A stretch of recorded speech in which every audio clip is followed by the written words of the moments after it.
Subject में था कि फॉल्स इकोनॉमी, मतलब हमारे कुछ चंद लोगों की इकोनॉमी और जनरल लोगों की इकोनॉमी, मतलब किसान कमेरा ये जो क्लास है उसकी इकोनॉमी। कोई ये ना समझे मेरे बात से कि मैं सबको किसानी करने के लिए भेज रहा हूँ, सबने किसानी करनी चाहिए। नहीं, मैं ये नहीं बोल रहा हूँ। मैं ये बोल रहा हूँ कि मूल इकोनॉमी जो होती है, जिस इकोनॉमी के बदौलत हमारा देश आज़ादी के कई दिन पहले तक इस दुनिया की 26% इकोनॉमी पर कब्जा जमाए हुए था।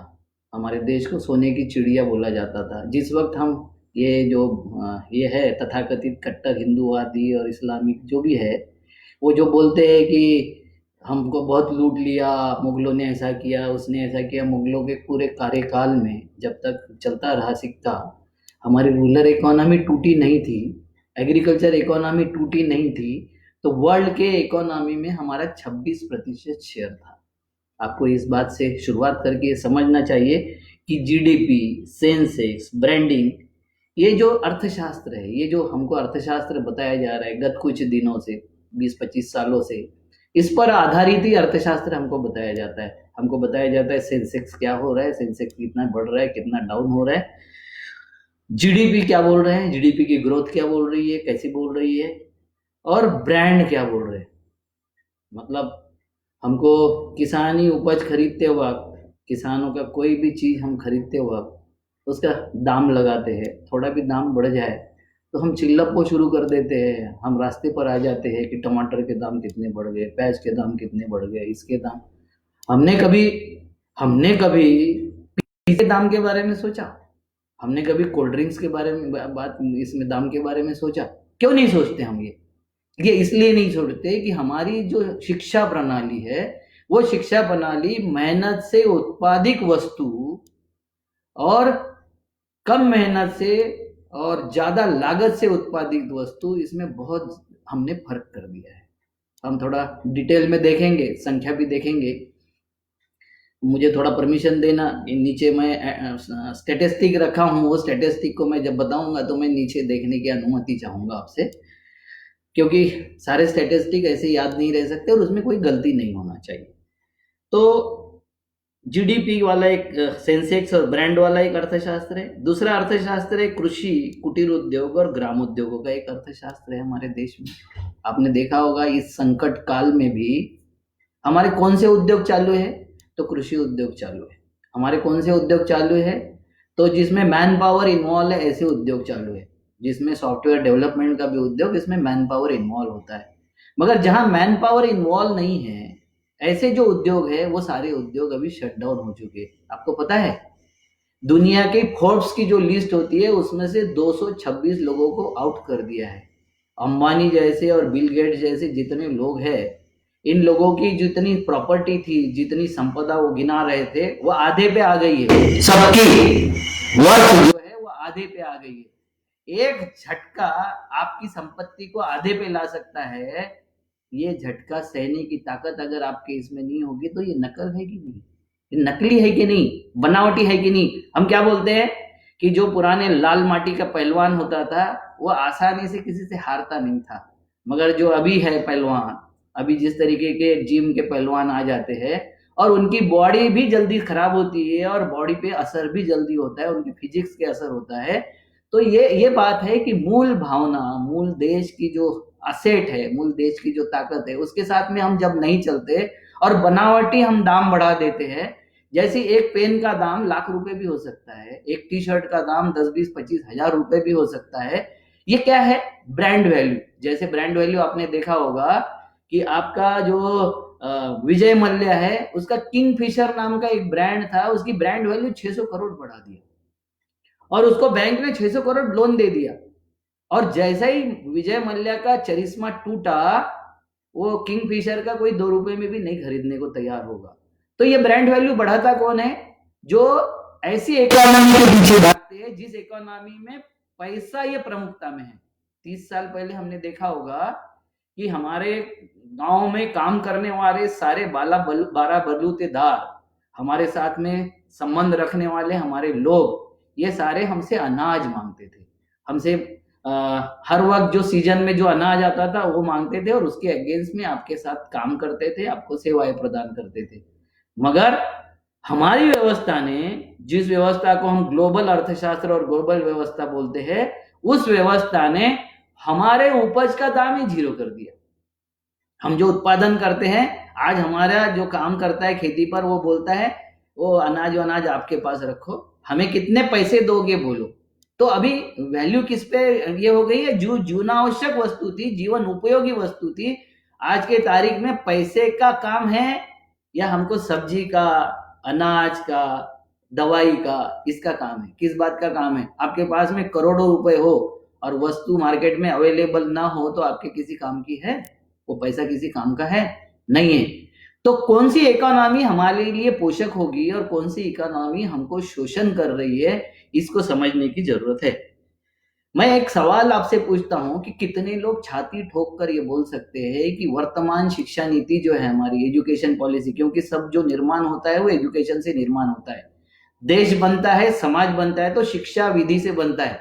वो किताबी शिक्षा ही नहीं होती, बाकी भी शिक्षा उसमें इन्वॉल्व है। मगर जब भी देश बनता है कंस्ट्रक्टिव वे में जब जाता है तो शिक्षा विधि से जाता है। और ये शिक्षा विधि अगर हमको ये बता रही होगी कि मेहनतकश जो लोग हैं वो छोटे लोग हैं और उस मेहनत को लूटने वाली जो व्यवस्था है वो बड़ी व्यवस्था है, मेहनतकश जो है वो छोटे जाति के लोग हैं, उस व्यवस्था को ठगने वाले जो लोग हैं वो बड़े जाति के हैं, तो कहीं ना कहीं हमको एजुकेशन पे ध्यान देने की जरूरत है। अब हमारा एजुकेशन कितने लोग ले रहे हैं वो ये बता सकते हैं कि 100% में रोजगार पा जाऊंगा, रोजगार मुझे मिलेगा, ये कितने परसेंट लोग बता सकते हैं? एक भी शायद नहीं बताएगा। जिसका बाप रसूखदार नहीं है, जिसके अप्रोचेस नहीं है, वो ऐसा एक भी आदमी ये नहीं बताएगा कि हाँ मैं ये एजुकेशन प्राप्त कर रहा हूं तो मुझे रोजगार मिल जाएगा या मैं कमाने लायक हो जाऊंगा। हमारे एजुकेशन का मतलब क्या था? क्या है मतलब? एजुकेशन का मतलब इतना ही है कि आपको चिकित्सा करने की प्रवृत्ति आप में निर्माण हो जाए, हमारे हाथ को स्किल्ड कर दे, हमको काम करने की कुवत हम में आ जाए। और तीसरी क्या है, हम नव निर्माण कर सके। ये तीन चीजें होनी चाहिए थी एजुकेशन में। तो एजुकेशन हमारा क्या बोल रहा है कि भाई जो 25 साल बच्चा पढ़ता है और 25 साल के बाद जब नौकरी के लिए जाता है तो पहला सवाल उसको पूछा जाता है कि बता तुझे एक्सपीरियंस क्या है।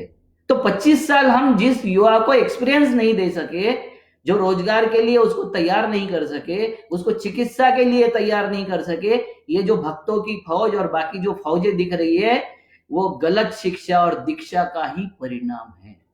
मैं युवाओं को दोष नहीं देता, वो समीक्षा ही नहीं कर सक रहे कि क्या किस तरफ जा रहा है देश, किस तरफ हम भागे जा रहे हैं, इसका परिणाम क्या होगा। ये समीक्षा करने की विधि जिस व्यक्ति में नहीं आती होगी, जिस युवा में नहीं आती होगी, तो सबसे पहले हमको शिक्षा की तरफ ध्यान देना पड़ेगा।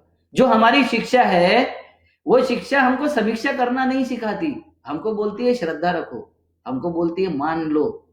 शिक्षा ये जानने की विधि है, मानने की विधि नहीं है। हमारे जिस देश को अगर हमने जब सोने की चिड़िया बोला था उस वक्त हर आदमी जानना चाहता था, जानता था, मानता नहीं था। ये मान्यताएं शोषण का कारण है। और शिक्षा विधि भी अगर बोल रही होगी कि ये मान लो क्योंकि उसमें ग्रंथों में लिखा है, ये मान लो क्योंकि आपका टीचर बता रहा है, ये मान लो क्योंकि फलाने इस विद्वान आदमी ने बताया है, तो कहीं ना कहीं गलत तो जा रहे हैं। हमारे युवाओं को गलत दिशा में हम ढकेल रहे हैं। तो इसके बारे में हमको चिंतन करना पड़ेगा, हमको सोचना पड़ेगा। और हम जो अर्थशास्त्र, ये लॉकडाउन जो हुआ इसमें आपने देखा कि बाकी सारी बीमारियां नियंत्रण में है। बहुत ज्यादा नहीं, हमारे घर के पास से हॉस्पिटल है, रेगुलर एम्बुलेंस हर घंटे में जाती थी, अभी एम्बुलेंस नहीं दिखाई दे रही है। और डॉक्टर को छोड़ के बाकी कोई भी शिक्षा प्राप्त व्यक्ति नौकरी ही ढूंढता है। डॉक्टर को नहीं होता है क्योंकि उसको प्रैक्टिकल नॉलेज है। आपके यहाँ एमबीए होता है और एमबीए आदमी भी नौकरी मांगता है। भाई एमबीए का मतलब है बिजनेस एडमिनिस्ट्रेशन। तो मतलब आप में अगर ये हौसला नहीं आता होगा कि मैं बिजनेस शुरू कर सकता हूं और मैं 50 लोगों को रोजगार दे सकता हूं, तो आपके यहाँ रोजगार शुरू करने के लिए कौन आएगा? रोजगार देने के लिए कौन आएगा? अवतार होगा, अमेरिका आएगा, चाइना आएगा, वो आपके लोगों को रोजगार देगा, वो मैकेनिक प्लांट लगा के कम से कम रोजगार निर्मित करने वाली इंडस्ट्री आपके यहाँ सेटअप करेंगे कि ज्यादा से ज्यादा रोजगार देने वाली इंडस्ट्री सेटअप करेंगे। ये सोचना तो पड़ेगा आपको। आपको पता है हमारी अर्थशास्त्र किस दिशा में जा रहा है? हमारे देश में पहले हमारा कृषि और कृषि उद्योगों से जो संलग्न है उसका योगदान था हमारी इकोनॉमी में 70 से 80%। वो गिर के 2015 में आ गया था 24%, और अभी वो योगदान है 17%। और 17% जीडीपी में योगदान देने वाला जो कृषि क्षेत्र है उस पर 53% हमारी जनसंख्या अवलंबित है। मतलब हमको जीडीपी में उसका योगदान अगर 17% ही दिख रहा है, मगर आधे से ज्यादा जनसंख्या हमको वहां से रोजगार मिलती है, रोजगार वहां मिलता है, उत्पन्न होता है रोजगार। तो वो रोजगार जिनको मिलता है उनको मजबूत करने का काम हमने करना चाहिए था। तो हम क्या करते हैं, हमारी जो ये है इकोनॉमिक प्रोविजन जो है एग्रीकल्चर और एग्रीकल्चर संलग्न क्षेत्रों के लिए, तो 0.2% है। 0.2% से 4% तक हम इन्वेस्ट करते हैं जीडीपी का। हम हमारे अर्थशास्त्र जो हमारा चल रहा है देश का, ये अर्थशास्त्र, ये स्वेलिंग वाला अर्थशास्त्र जो है उसके ऊपर जितना लागत लगाता है, रियल इकोनॉमी पे हम 0.2% से 0.4% ही हम उसमें लागत लगाते हैं। अब बताइए कि 53% जिस पे जी रहे हैं उनके लिए 1% भी हम अगर नहीं देते होंगे हमारे पूरे बजट का, क्योंकि हमारा बजट, देश का बजट 30 लाख करोड़ है और पूरा स्टेट के मिला के बजट है 35 लाख करोड़। तो 75 लाख करोड़ रुपए में वो बजट में हमारी किसानी हमको देती है 26 लाख करोड़ का योगदान। इतने बजट में 26 लाख करोड़ का योगदान कौन दे रही है? एग्रीकल्चर और एग्रीकल्चर सपोर्टेड सेक्टर हमको दे रहे हैं। और हमने 14-15 में उस पर लागत कितनी लगाया था? तो 3,661 करोड़। मतलब वो हमको पैसा जो दे रहा है वो लाखों करोड़ में दे रहा है और हम उसमें लागत जो लगा रहे हैं वो हजारों करोड़ में लगा रहे हैं। कितना दुर्भाग्य है हमारे देश का, हमारे किसानों का, हमारे मेहनत कशों का क्या दुर्भाग्य है। देखिए कि हमारी इकोनॉमी किस तरफ जाती है। और ये एक सरकार को नहीं बोल रहा हूं मैं, ये टोटल हमारा फ्रेमवर्क ही उसी तरीके से बना हुआ है जिस तरीके से हमको किसानों का गरीबों के लिए शोषण ही करना है। हमने ये मान लिया है कि किसान गरीब नहीं है और शहरों की ये संपन्नता है वो किसानों के लूट पर आधारित है। हमारे यहाँ जो कमीशन बने थे वो कमीशनों ने हमको जो रिपोर्ट दिया है, वो कमीशन का नाम था गुलाटी, प्रोफेसर गुलाटी कमीशन। उसने बोला था कि 2017-18 में 2,65,000 करोड़ रुपए हमने खेती का नुकसान किया है।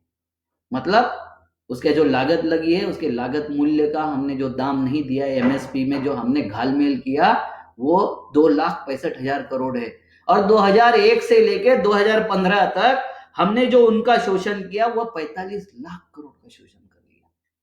हमको क्या देते हैं उनको? अभी जो कर्ज मुक्ति दे दिया, कर्ज माफी दे दिया, कितना दिया? हजारों करोड़ में देते हैं और लूटते वक्त लाखों करोड़ में लूटते हैं। और सब बुद्धिमानी उनको समझाते हैं कि किसान आत्महत्या क्यों कर रहा है और ये देश का रोजगार क्यों टूट रहा है और ये देश का रोजगार का क्या हो रहा है।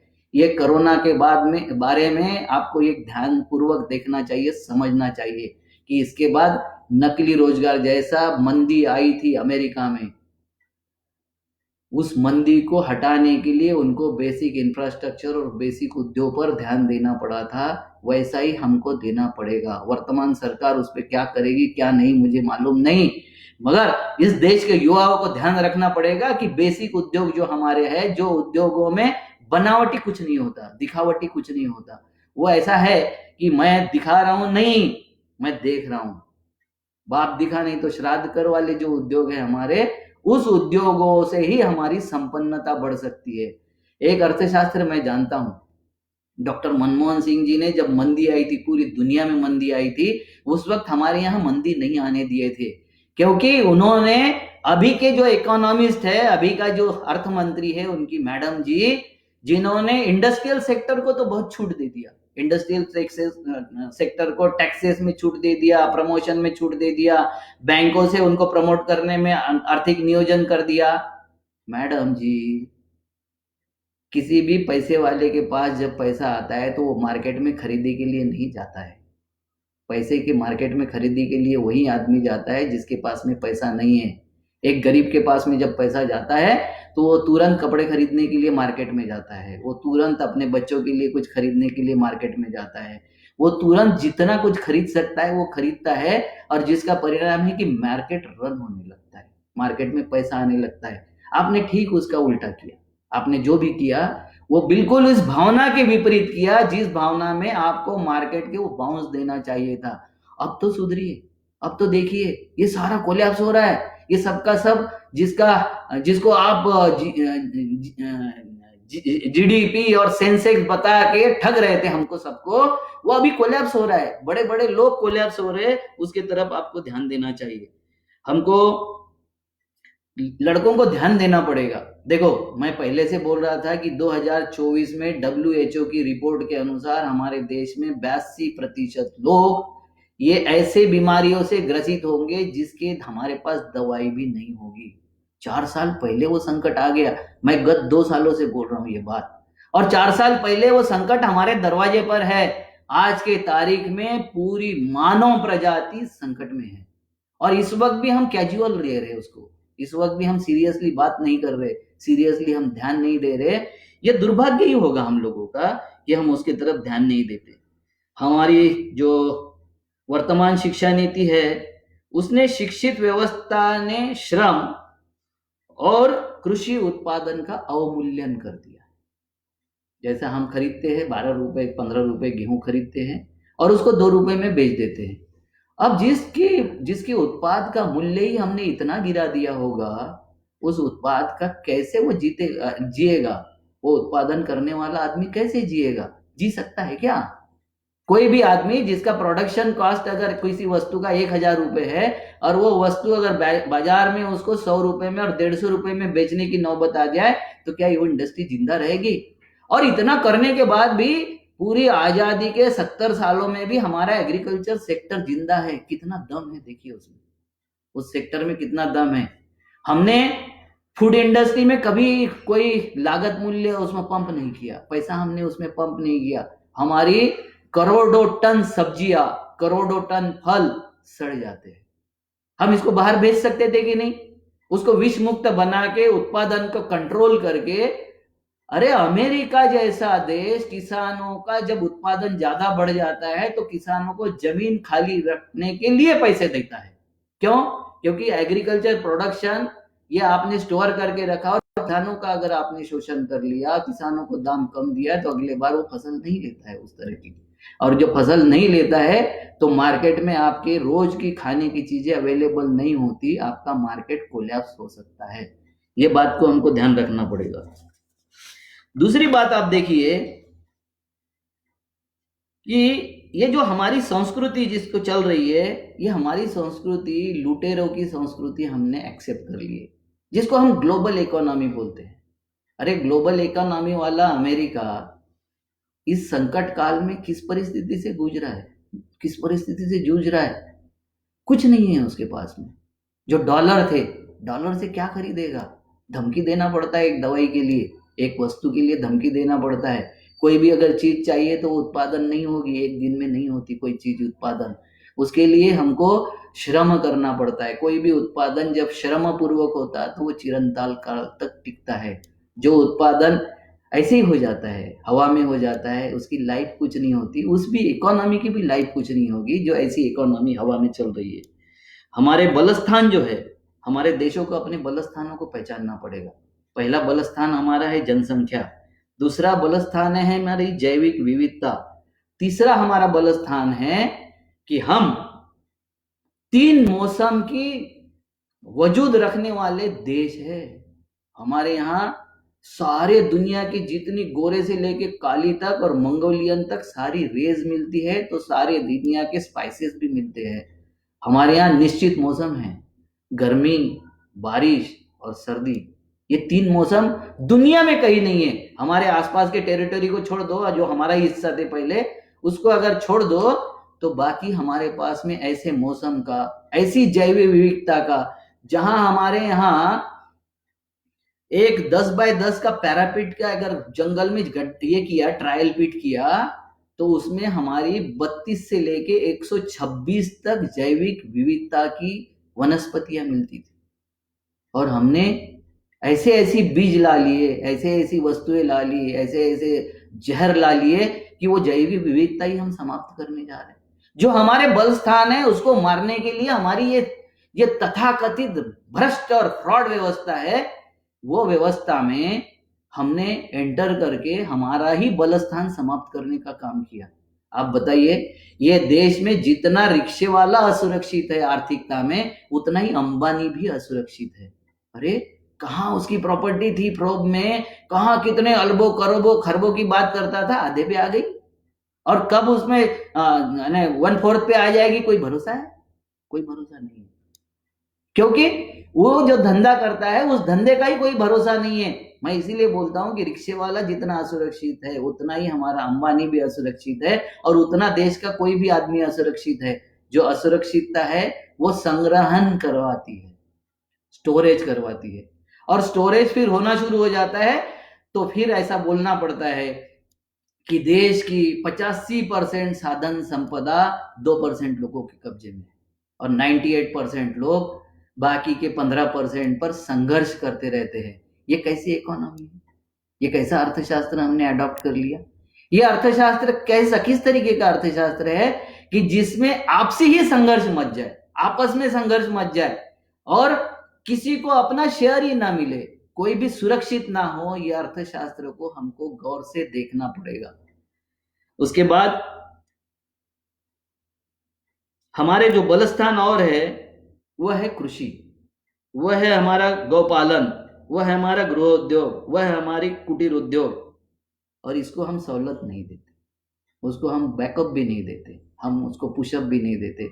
आपको पता है कि हमारे यहाँ का अकोला डिस्ट्रिक्ट में अकोला तहसील है, गांव से लगी हुई तहसील है, वहाँ सबसे ज़्यादा आत्महत्या होती है। क्यों होती है? क्योंकि अगर 3 भाई है तो 2 भाई शहर में रहते हैं, एक उद्योग कर रहा है, एक नौकरी कर रहा है, और तीसरा भाई खेती कर रहा है। आपको पता है कि खेती में हर साल अकाल पड़ता है, कुछ ना कुछ संकट आते हैं। वो अपने बच्चों को वो चीजें नहीं दे सकता जो चीजें शहर में बैठे हुए दोनों भाई अपने बच्चे को दे सकते हैं। और उसका परिणाम ये होता है कि रोज उसकी बीवी और उसके बच्चे उसका छल करते हैं, उसको तोड़ते हैं, मेंटली वो फ्रस्ट्रेट हो जाता है और आत्महत्या करता है। ये एंगल पे हमने कभी ध्यान दिया? क्यों ऐसा होता है? सबसे ज्यादा मेहनत तो वही करता है, सबसे ज्यादा समय वो अपना लगाता है। ये कोई भी आदमी 8 घंटे से ज्यादा काम करते हुए नहीं दिखता। सरकारी नौकरी में तो 8 घंटे भी ऐसा होता है कि वो उसमें जुगाड़ लगाते रहते हैं कि इसमें ज्यादा से ज्यादा हम काम कैसे रोक सके। हमारी सारी व्यवस्था रोकने के लिए केंद्रित हो चुकी है। हम यही काम करते हैं कि रोका कैसे जाए। सरकारी महकमा हमारा सारा इस पर केंद्रित है कि हम कम से ज्यादा लोगों को झटका कैसे दे सके, उनके काम कैसे रोक सके, और वो काम रोककर हम कैसे पैसे ले सके। हमारे इसमें आरक्षण से आया हुआ भी अफसर इसी काम में लगा होता है। वो बोलता है कि आरक्षण ये हमारे जाति का न्यायिक अधिकार है। भैया, जाति का न्यायिक अधिकार जरूर है, मगर तुम उस नौकरी को, उस ओहदे को प्राप्त करने के बाद जाति के लिए क्या करते हो भाई? क्या किया है किसी ने आज तक जाति के लिए? नहीं किया है। तो फिर जाति के लिए बोलकर आप सारी व्यवस्था को क्यों ग्रैब कर रहे हो? सारी व्यवस्था को सैबोटाइज क्यों कर रहे हो? सारी व्यवस्था का अपहरण क्यों कर रहे हो? बाकी लोग भी आपके भाई बंद ही। आपने देखा होगा कि अभी ये हमारा नियोजन गलत होने से लेबर रास्ते पे उतर गया सूरत का, और ये देश में सब जगह हो सकता है, सब जगह हो सकता है। ये बहुत बड़ा संकट है। एक तरफ हम कोरोना की संकट से जूझ रहे हैं, और दूसरे तरफ हमारे अगर लोग अनियंत्रित हो जाए, उनको कैसे रोकोगे? भूखे पेट से किसी को रोक नहीं सकते आप। तो उनको फूड पहुंचाने का काम होना चाहिए कि नहीं? मगर हम वो करने के बजाय राजनीति में ही व्यस्त है।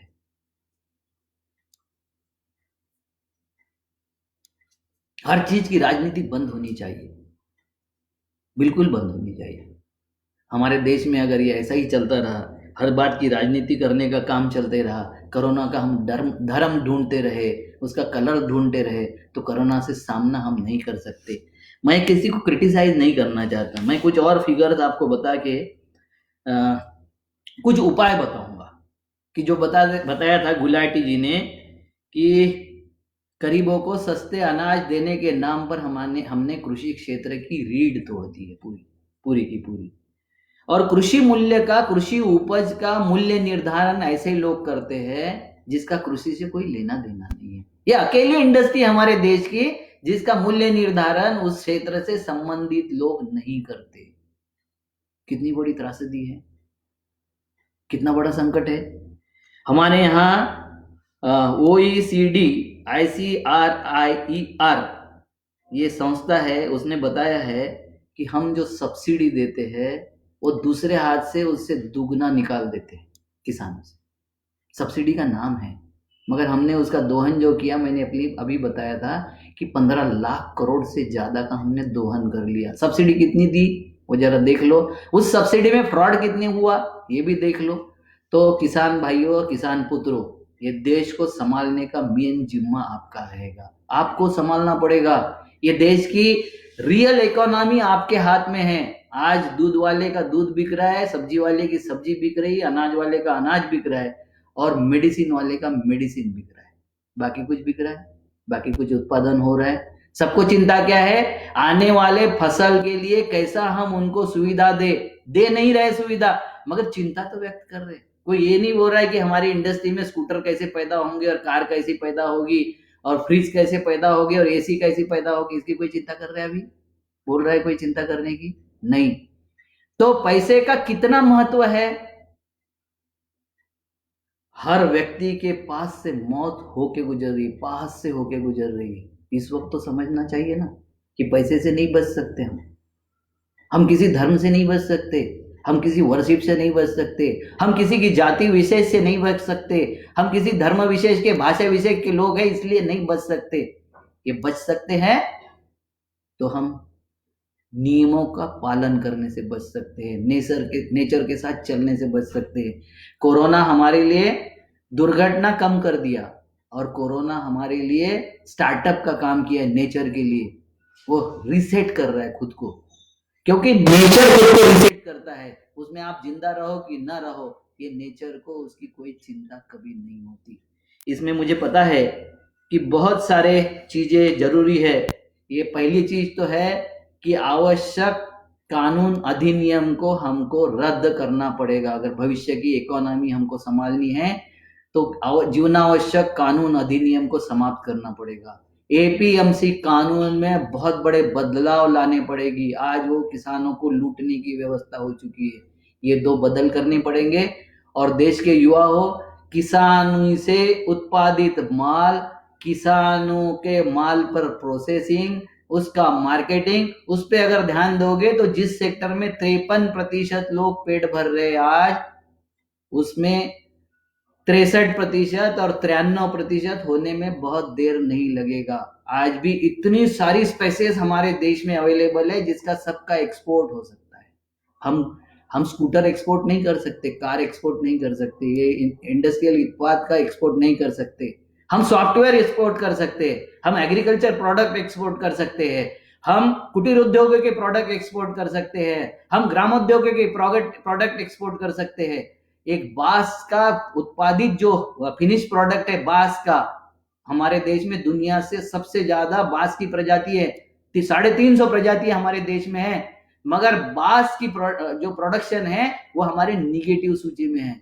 कचरे जैसे बांस काट के हम उसके पेपर बना देते हैं, हम बांस के फिनिश प्रोडक्ट बनाने का कभी ध्यान नहीं दिया। तो इस पे ध्यान देना पड़ेगा, तभी हमारी भविष्य की इकोनॉमी सुधर सकती है, भविष्य की इकोनॉमी को मजबूती मिल सकती है। अदरवाइज हम ये दुर्घटना वाली इकोनॉमी, स्वेलिंग वाली इकोनॉमी के पीछे अगर भागेंगे तो हम गर्त में जाने के बहुत करीब है, गर्त में चले जाएंगे। हम फिर उसी युग में चले जाएंगे जिस युग में निकलने के लिए हमारे बुजुर्गों ने इतने सालों का संघर्ष किया, इतने साल मेहनत किया और देश को संभाला, सहेजा और आजाद किया। उससे हम पीछे की ओर मुड़ के नहीं जाना चाहिए, इसलिए सावधान हो जाइए।